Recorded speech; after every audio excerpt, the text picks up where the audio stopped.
Welcome. If you want to activate one-hand mode in your Honor 9X, let's go for the settings.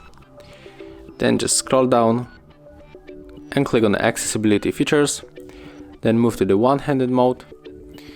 And with this switcher you can turn it on or just turn it off.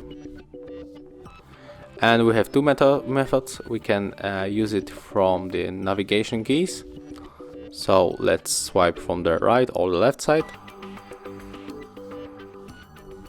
Okay, and if you want to exit, you have to click on the arena outside. And if you want to open it on the left side of your smartphone, just do it like that.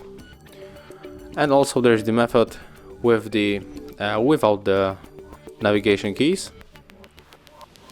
When you use the gestures, so we have to move like that.